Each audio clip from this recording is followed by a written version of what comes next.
অন্তত 227 জনকে লাইসেন্স পেয়ে গেছে। সাবেক প্রধানমন্ত্রী হাসিনার একটি কল রেকর্ড নিয়ে গত 6 মাস ধরে নানা আলোচনা সমালোচনা হচ্ছে। সেই কল রেকর্ডে পতিত প্রধানমন্ত্রী এক ভয়ঙ্কর হুঙ্কার দিয়েছিলেন। তিনি বলেছিলেন তিনি 227 জনকে হত্যা করার লাইসেন্স পেয়েছেন, এখন আর কেউ রক্ষা পাবে না। তবে এই কল রেকর্ড স্বৈরাচারী হাসিনার কিনা এই নিয়ে ছিল নানা সন্দেহ। তবে এবার জানা গেল বিস্ফোরক তথ্য।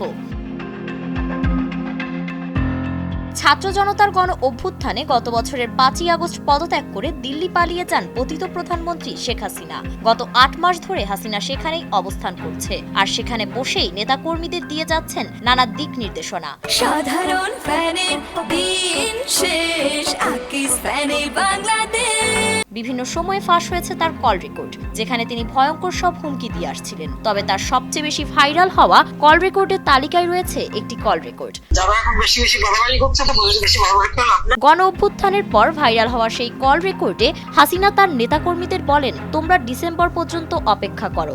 তোমাদের বাড়ি ঘরে যারা আগুন দিয়েছে তাদের কি ঘরবাড়ি নেই? সব কথা কি প্রকাশ্যে বলে দিতে হয়? আমার বিরুদ্ধে 227টি মামলা রয়েছে, তোমরা তালিকা করো। 227 জনকে মারার লাইসেন্স পেয়ে গিয়েছি। আর এই যেটা লাফালাফি করছে একটা অস্ত্র থাকবে না। শেখ হাসিনা ফোনে আরো বলেন, এক মামলায় যে শাস্তি, সোয়া 200 মামলায়ও ঠিক একই শাস্তি। ঠিক আছে, সেই শাস্তিই নিব, তার আগে হিসাব মিটিয়ে নেব, এটা যেন মাথায় থাকে। একবার আসতে পারলে কেউ পালাতে পারবে না। ফোন কলের অপর প্রান্তের কণ্ঠটি গোবিন্দগঞ্জের সাবেক ছাত্রলীগ সভাপতি শাকিল আলম বুলবুলের। হাসিনা কলে আরো বলে, যারা বেশি বাড়াবাড়ি করছেন তাদেরকে আস্ত রাখা হবে না।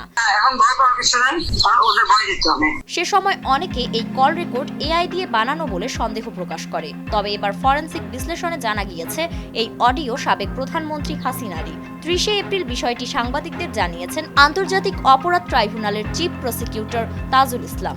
এ সময় তিনি আরও জানান, শেখ হাসিনার বক্তব্যের পরিপ্রেক্ষিতে আন্তর্জাতিক অপরাধ ট্রাইব্যুনালের বিচার কাজে হস্তক্ষেপ ও হুমকি দেওয়ার অভিযোগ এনে তার বিরুদ্ধে আদালত অবমাননার অভিযোগ ট্রাইব্যুনালে দাখিল করা হয়েছে।